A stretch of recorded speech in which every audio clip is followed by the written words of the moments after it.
Hi, I'm just an average Joe who took it upon myself a couple of months ago to offer my advice as to what Congress needs to do with the continuing resolutions and the threat of shutdowns and how it all had ties to 9/11. First, they need to stop the passing of continuing resolutions until they close the border. As a matter of fact, they should have stopped passing any appropriations bills until the border got closed.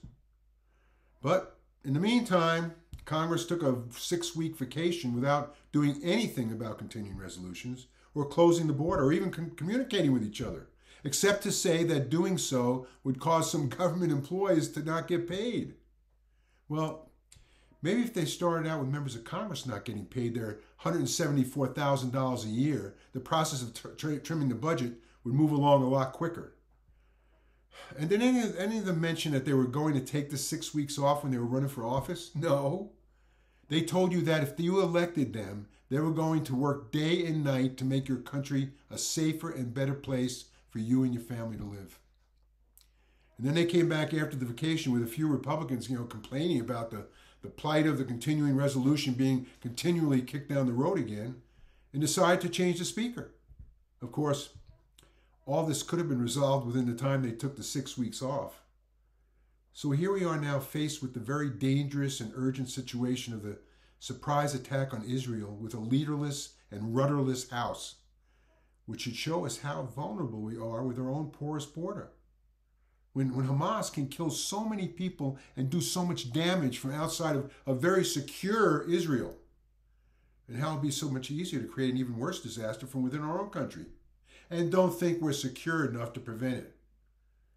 Reminds me back when, right after 9/11, President Bush called a meeting with former Governor Tom Ridge to form the Department of Homeland Security with him to be secretary, in an attempt to fix the problems brought by the lack of communication and defensive strategy prior to 9/11, which allowed that disaster to happen. I was chosen to attend that meeting representing New Mexico and had heard the meeting was going to be held in Omaha so we could drive or take the bus. But at the last minute it was changed to Hawaii, which was strange since hardly anyone was flying after 9/11.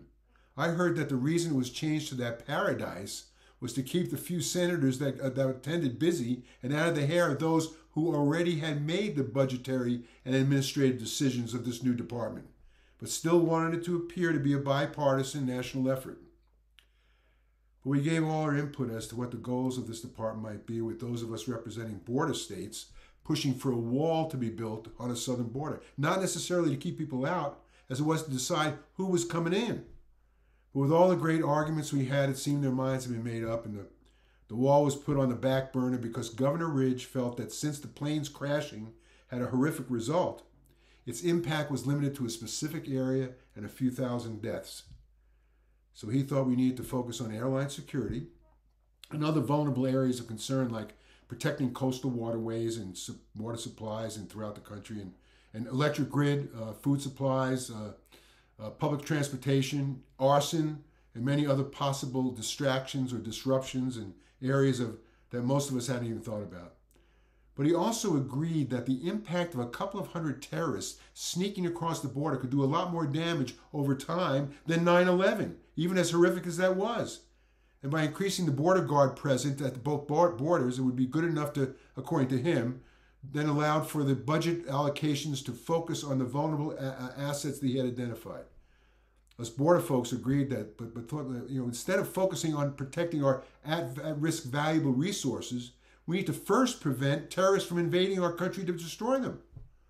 Well, we now have to worry that of the 9 million illegal migrants crossing the border, over 1 million are possible terrorists who have been smuggled into our country without any idea of their whereabouts or why they were intent on avoiding detection. Climbing over fences, wearing camouflaging, carrying backpacks in the middle of the night, running as fast as they can to avoid further detection after border cameras pick them out. And why didn't they want to turn themselves in or get caught? And have us give them a phone, food, clothes, a place to stay, transportation to anywhere they wanted to go, and eventually a chance at becoming a citizen. You think they might have bad intentions, maybe, with chemical, biological, or other weapons of mass destruction? And by the way, fentanyl wasn't considered on Secretary Ridge's list back then. 100,000 killed this year, almost 50 times the number of killed on 9/11. Does anybody remember when someone tampered with a Tylenol bottle back in the 80s, killing half a dozen people, causing just about everything sold over the counter since then to be in a tamper-proof bottle or package? And fentanyl can be mixed with water, food, replicated as medicine. And there's no way that we can tamper-proof our commerce of food supply. That 100,000 killed could easily be many, many, many millions, the way things are now from those here with the bad intentions. All this can happen while Secretary Ridge was worried back then about the damage 200 terrorists could do. And while all those million who have escaped and disappeared into the night may have had bad intentions, even if it's just 10% of the million, 100,000 who have already escaped detection, planned harm, they would provide unimaginable destruction to our country we've never seen before. And that's to assume that the other 90% that ran away, maybe they just didn't need a phone. So you think all the disorder and the thefts and murders in our major cities can't be any worse? Oh yeah, just wait. And I can assure you we will no longer have the time to be worried about perils of climate change, as the intentional pollution of our natural resources caused by the terrorists will give us worry enough and worry enough. And now we find out that so many who have recently been caught are from Iran and Syria, Lebanon and China. What do you think the intentions of the ones from those countries who got away? To so many we know around the world, it appears our country and its freedoms have finished, all gone, all caused by those we elected to office without firing a shot. And even with all the talk about the Second Amendment, turns out it didn't matter. It was our president and his administration that appears to have destroyed our nation by opening its borders without regard to the consequence of human trafficking, migrant deaths, increased crime, economic ruin with overburdened schools and hospitals, with adding to the pressures of our already stressed citizens, and 85,000 missing children. It seems like something this catastrophic had to be planned.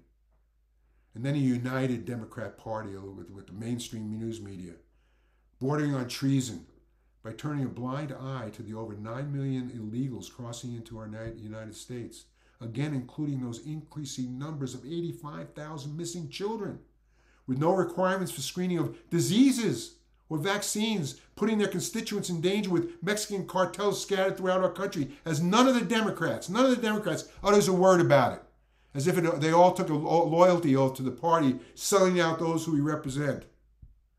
And also a disjointed Republican Party that lacked the courage to close our borders from the day they took control of the House by making a secure border the most important national security issue of our time, as they waited for almost 3 years to consider taking action while they argue and delay, so it just continues as they again snatch defeat from the jaws of victory.